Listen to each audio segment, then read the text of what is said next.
This next example is a demo of how to utilize Workshop with pre-made agents and prompts from the Hatz community. To find this, you go to the tab Workshop at the top of the screen. I saved the one I wanted to demo for time's sake, but you can search for any ideas and see what already exists. The one I chose gives you 3 questions to answer, and using several LLMs gives you a report back. Once again, for time's sake, I'll hop back to the results from this search.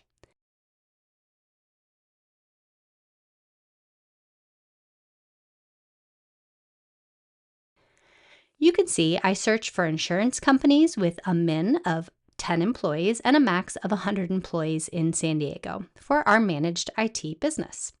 And here are the results.